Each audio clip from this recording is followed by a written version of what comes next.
तो दोस्तों, जैसा कि आप सभी लोग जानते हैं कि उत्तर प्रदेश की ई डिस्ट्रिक्ट जो सर्विस रहती है उसके माध्यम से आप लोग जो है घर बैठे जो भी आपके एप्लीकेशन है, जैसे आपका आय हो गया, जाति हो गया, निवास प्रमाण पत्र हो गया, हैसियत प्रमाण पत्र हो गया और बहुत सी सर्विसेज हैं जिसका आप जो है स्वयं उपयोग करके वहां पे आवेदन कर सकते हैं। तो इस वीडियो में आज हम लोग सीखने वाले हैं ये जो सर्विस यूज की जाती है इसके लिए आपको एक अकाउंट बनाना रहता है। तो उसको आप किस प्रकार से करेंगे, क्योंकि जब तक आपका अकाउंट नहीं रहेगा तब तक आप एक भी सर्विस का यहाँ पे बेनिफिट उठा नहीं सकते हैं। तो इस वीडियो में दोस्तों आप लोग शुरू से लेकर अंत तक बने रहिए, जिससे कि आपको यह प्रोसेस पता चल सके कि आप लोग किस प्रकार से अकाउंट अपना क्रिएट करें, उसका क्या प्रोसेस है, उसमें क्या टेक्निकलिटी है, जिससे आप लोग बच सकें, आपकी गलतियां ना हो। तो इस वीडियो में आप लोग शुरू से लेकर अंत तक बने रहिए। तो दोस्तों, मैं योगेंद्र आप सभी का स्वागत करता हूं सूर्या साइबर। तो चलिए दोस्तों वीडियो को शुरू करते हैं। किंतु दोस्तों, वीडियो को शुरू करने से पहले आपसे एक निवेदन है, अगर आप लोग हमारे चैनल पर नए हैं तो चैनल को सब्सक्राइब करना ना भूलें, जिससे किसी प्रकार की वीडियो आपको निरंतर मिलती रहे। चलिए दोस्तों वीडियो को शुरू करते हैं। दोस्तों, ई डिस्ट्रिक्ट का आईडी क्रिएट करने के लिए या साइन अप करने के लिए आपको अपने मोबाइल या पीसी में गूगल ओपन कर लेना। वहां पे आपको टाइप करना है ई डिस्ट्रिक्ट यूपी। जैसे टाइप करते हैं तो यहाँ पे जो आपकी पहली वेबसाइट ओपन होती है edistrict.up.gov.in, इसी पे आपको क्लिक करना। जैसे आप इस पे क्लिक करते हैं तो यहाँ पे आपका ई डिस्ट्रिक्ट उत्तर प्रदेश का जो होम पेज है वो आपका ओपन होके आ जाता है। तो यहाँ पे होम पेज आपको कुछ इस प्रकार से दिखाई देता है। यहाँ पे जितनी भी सर्विसेज हैं आपको यहाँ पे शो हो जाती हैं। देखिए यहाँ पे जितनी भी सर्विसेज यहाँ पे शो हो जाती हैं, क्योंकि यहाँ पे आज हम लोग को अपना आईडी क्रिएट करना है। आईडी क्रिएट करने के लिए यहाँ पे जो आपका लॉगिन का ऑप्शन है तो यहीं पे आपको क्लिक करना है। जैसे आप इस पे क्लिक करते हैं तो यहाँ पे आपका सिटीजन लॉगिन ई साथी नाम से एक आपका यहाँ पे टैब दिख जाता है, तो इसी पे आपको क्लिक करना है। तो यहाँ पे आपका ई साथी का जो ऑफिशियल पेज है यहाँ पे ओपन हो जाता है, जहाँ से आप जो सभी ई डिस्ट्रिक्ट की सेवाएं जितनी भी हैं उत्तर प्रदेश के आम लोगों के लिए यहाँ से उपलब्ध रहती हैं। तो यहाँ पे नया अकाउंट क्रिएट करने के लिए, अपना अकाउंट साइन अप करने के लिए आपको यहाँ पे ऊपर देखिएगा नवीन उपयोगकर्ता पंजीकरण, इसी पे आपको क्लिक करना है। जैसे आप इस पे क्लिक करते हैं तो यहाँ पे आपके सामने एक छोटा सा फॉर्म ओपन होके आ जाता है, जहाँ पे आपसे आपकी कुछ पर्सनल इन्फॉर्मेशन आपसे मांगी जाती है। तो चलिए देख लेते हैं इसमें क्या क्या इन्फॉर्मेशन मांगी जाती है। तो सबसे पहले यहाँ पे ऊपर की तरफ लिखा रहता है ऑनलाइन पंजीकरण करने हेतु प्रपत्र। ये आपका ऑनलाइन पंजीकरण करने हेतु प्रपत्र है। वहीं आप राइट हैंड साइड देखिएगा यूजर मैनुअल है। अगर आप इसको देखना चाहें तो इसी पे आप क्लिक करके इसको आप ओपन करके देख लीजिएगा। इसमें जो इसी के बारे में बताया गया है कि आपको इस फॉर्म को किस प्रकार से फिलअप करना है, क्या सावधानियां बरतनी है और क्या आपको इसमें गलतियां नहीं करनी है। तो सबसे पहले यहाँ पे आपसे पूछा जा रहा है आप 6 से 8 कैरेक्टर का एक ऐसा यहाँ पे आईडी क्रिएट कीजिए जो आपका लॉगिन आईडी कहा जाएगा। तो आप उसको जब क्रिएट करते हैं, क्रिएट करने के बाद यहाँ पे उपलब्धता की जांच कर लीजिएगा, क्योंकि आपको यह देखना पड़ेगा कि आपके द्वारा जो भी यहाँ पे आईडी क्रिएट की जा रही है वो पहले से उपलब्ध तो नहीं है। अगर वो आईडी आपकी पहले से उपलब्ध है तो यहाँ पे आपको नहीं मिलेगी। तो चलिए मैं आपको यहाँ पे ऑप्शन के तौर पे दिखा देता हूँ, किस प्रकार से एग्जांपल के तौर पे दिखाता हूँ कि किस प्रकार से आप यहाँ पे आईडी को क्रिएट कर सकते हैं। उसके बाद उसकी उपलब्धता की जाँच करते हैं।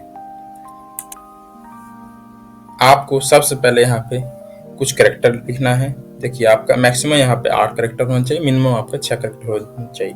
अगर उससे नीचे है उससे ज्यादा है तो आपका यहाँ पे आईडी क्रिएट नहीं होगा, एरर बताएगा। तो यहाँ पे मैं एक आईडी क्रिएट करने का प्रयास करता हूँ, जैसे EEEH, ठीक है, 2025।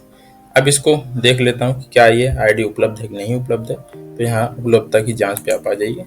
जैसे आप उपलब्धता की जांच पे आते हैं तो यहाँ पे आपका ये दिखा देता है यह लॉगिन आईडी प्रयोग हेतु उपलब्ध है, ठीक है। तो इस प्रकार से आप यहाँ पे इसकी उपलब्धता चेक कर लेते हैं कि ये उपलब्ध है, जो आपके पास आपके द्वारा बनाया जा रहा है वो यहाँ पे उपलब्ध है कि नहीं। तो आप इस आईडी को क्रिएट कर सकते हैं, ठीक है। वहीं फिर आपका यहाँ पे आवेदक का नाम पूछा जा रहा है। जो भी आवेदक का नाम है उसको आप यहाँ पे एंटर कर दीजिए। आप यहाँ पे इंग्लिश या हिंदी किसी में भी एंटर कीजिए, उससे मैटर नहीं करता है। उसके बाद आवेदक, जो भी आवेदक है यहाँ पे उनका यहाँ पे डेट ऑफ बर्थ होना चाहिए। आप अपना यहाँ पे डेट ऑफ बर्थ एंटर कर दीजिए। उसके बाद जेंडर में यहाँ पे आप अपना जेंडर सेलेक्ट कर लीजिएगा। यहाँ पे जो भी आप पुरुष, महिला, ट्रांसजेंडर जो भी हो आप यहाँ पे सेलेक्ट कर लीजिए। उसके बाद आपका आवासीय पता आपसे पूछा जा रहा है, तो यहाँ पे आप अपना पूरा का पूरा परमानेंट एड्रेस, जो भी एड्रेस है आप यहाँ पे एंटर कर दीजिएगा। उसके बाद नेक्स्ट में आपसे पूछा जा रहा है कि आप अपना पिन कोड बताइए, तो आप यहाँ पे अपना पिन कोड बता दीजिएगा। उसके बाद आपका जिला पूछा जा रहा है, जिस जिले के आप रहने वाले हैं, जिस जिले का आपका निवास स्थान है, वो जिला आप यहाँ पे सिलेक्ट कर लीजिएगा। जैसे आप चयन करें जिले पे क्लिक करते हैं तो यहाँ पे जितने भी जिले आपके रहते हैं वो सब शो हो जाते हैं, उसमें से आप अपना जो भी जिला रहेगा उसको यहाँ पे सिलेक्ट कर लीजिए। उसके बाद यहाँ पे मेल आईडी आपसे पूछा जा रहा है, जो कि आपका ऑप्शनल है। अगर आप यहाँ पे अपना मेल आईडी देना चाहें तो यहाँ पे दे सकते हैं। उसके बाद यहाँ पे आपका मोबाइल नंबर पूछा जा रहा है, यहाँ पे आप अपना वही मोबाइल नंबर डालिएगा जो आपका जो वर्किंग हो, क्योंकि इसी मोबाइल पे ओटीपी जाएगा। जब आपका ओटीपी आपका मोबाइल पे चला जाएगा उसके बाद उस ओटीपी के माध्यम से ही फर्स्ट टाइम लॉगिन होगा। तो यह डिटेल आप लोग फिलअप कर लीजिए, उसके बाद ये आगे प्रोसीड कीजिएगा। तो दोस्तों ये डिटेल मैं एंटर करके आपको आगे का प्रोसेस बताता हूँ कि वो कैसे वर्क करता है।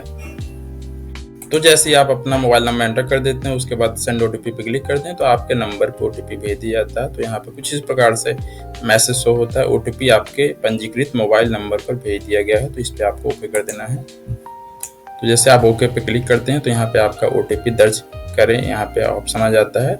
जैसे आप यहाँ पे अपना ओटीपी एंटर करते हैं, ओटीपी एंटर करने के बाद आपको यहाँ पे जो वैलिडेट ओटीपी का ऑप्शन शो हो रहा है ग्रीन कलर में, इसी पे आपको क्लिक करना है। जैसे आप इस पे क्लिक करते हैं तो यहाँ पे आपका ओटीपी वैलिडेट हो जाता है, इसका मैसेज यहाँ पे शो हो जाता है, ओटीपी वैलिडेटेड सक्सेसफुल। तो आपको ओके पे क्लिक करना है। तो जैसे आप ओके पे क्लिक करते हैं तो यहाँ पे जितनी भी डिटेल थी ये आपके जो है कंफर्म हो गई, इसमें आप किसी प्रकार का कोई करेक्शन नहीं कर सकते हैं। उसके बाद यहाँ पे जो आपका कैप्चा कोड शो हो रहा है, अगर स्मॉल में है तो स्मॉल में, कैपिटल में है तो कैपिटल में, अगर आपका डिजिट में है तो डिजिट में, सेम टू सेम आपको यहाँ पे इसको एंटर कर देना है।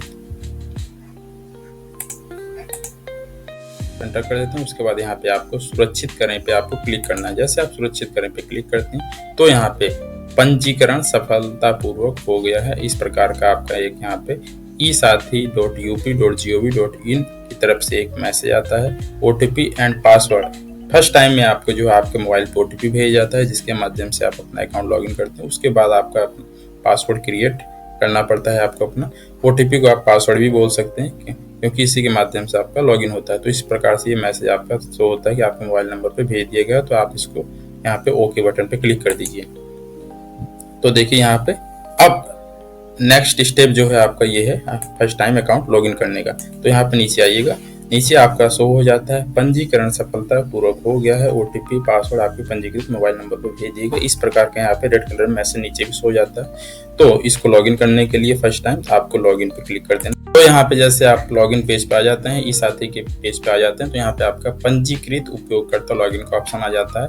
तो यहाँ पे जो आपके द्वारा लॉगिन आईडी क्रिएट किया गया उसको आपको यहाँ पे लॉगिन आईडी की जगह एंटर करना है। उसके बाद नेक्स्ट में आपका पासवर्ड या ओटीपी, देखिए पासवर्ड या ओटीपी दोनों ऑप्शन आपके शो हो रहा है।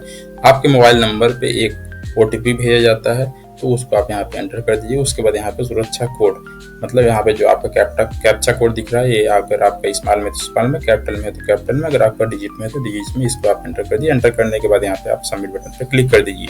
तो दोस्तों जैसे ही आप यहाँ पे अपना लॉगिन डिटेल एंटर कर देते हैं, ओटीपी और कैप्चा कोड एंटर कर देते हैं, उसके बाद सबमिट बटन पर क्लिक करते हैं तो यहाँ पे आपका पासवर्ड बदलने का एक पेज ओपन हो जाता है। जब आपका यहाँ पे फर्स्ट टाइम लॉगिन होता है तो यहाँ पे आपका पासवर्ड क्रिएट करने के लिए यहाँ पे ऑप्शन आ जाता है। तो यहाँ पे आप देखिएगा आपका यूजर नेम शो हो जाता है, जो आपके द्वारा यूजर नेम बनाया जाता है वो आपके यहाँ पे शो हो जाता है। उसके बाद ओटीपी या पुराना पासवर्ड यहाँ पे आपसे पूछा जाता है, जो भी आपका ओटीपी आपके फोन पे आता है उसको आप यहाँ पे अपना एंटर कर दीजिए। उसके बाद नेक्स्ट में आपका रहता है कि आप यहाँ पे अपना नया पासवर्ड क्रिएट कर लीजिए।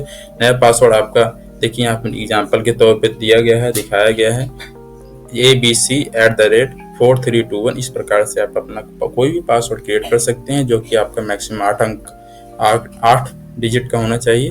तो यहाँ पे जब आपका पासवर्ड क्रिएट हो जाए फिर आप यहाँ पे पासवर्ड बदले पे क्लिक कर दीजिएगा। जैसे आप अपना डिटेल एंटर कर देते हैं उसके बाद आप यहाँ पे पासवर्ड बदलने पे क्लिक कर दीजिए। जैसे आप पासवर्ड बदलने पे क्लिक करते हैं तो यहाँ पे आप देखिए इस प्रकार का आपको मैसेज हो जाता है, पासवर्ड चेंज सक्सेसफुली। जब आपका पासवर्ड चेंज हो जाता है तो आप अपना जो आपके द्वारा लॉगिन आईडी क्रिएट किया जाता है तो उसको आप यहाँ पे लॉगिन के जो आपका पैनल है वहाँ पे जाइएगा, लॉगिन आईडी अपना एंटर कीजिएगा। उसके बाद आप अपना पासवर्ड जो भी आप यहाँ पे पासवर्ड क्रिएट किए हैं उसको आप एंटर कीजिए, कैप्चा कोड एंटर करके अपना अकाउंट लॉगिन कर लीजिएगा। उसके बाद कैप्चा कोड और पासवर्ड एंटर करते हैं, उसके बाद यहाँ पे आपको सबमिट बटन पे क्लिक करना है। तो जैसे आप यहाँ पे सबमिट बटन पे क्लिक करते हैं तो यहाँ पे आपका अकाउंट लॉगिन हो जाता है। तो दोस्तों जब आपका यहाँ पे अकाउंट लॉगिन हो जाए तो उस यहाँ पे आप जितनी भी सर्विसेज हैं उसका आप यहाँ पे लाभ उठा सकते हैं। तो दोस्तों इस प्रकार से आप लोग देख चुके हैं किस प्रकार से आप अपना जो है यहाँ पे अपना अकाउंट साइन अप करते हैं, अपने अकाउंट क्रिएट करते हैं, जिससे कि आप यहाँ पे जितनी भी सर्विसेज हैं ई साथी के माध्यम से, ई डिस्ट्रिक्ट के माध्यम से आपको प्रदान की जाती हैं, उसका आप यहाँ पे लाभ उठा सकते हैं। तो दोस्तों अगर आपको ये वीडियो अच्छा लगा, वीडियो को लाइक करें, शेयर करें, साथ ही साथ चैनल को सब्सक्राइब करना न भूलें, जिससे किसी प्रकार की वीडियो आपको निरंतर मिलती है। Thank you for watching this video.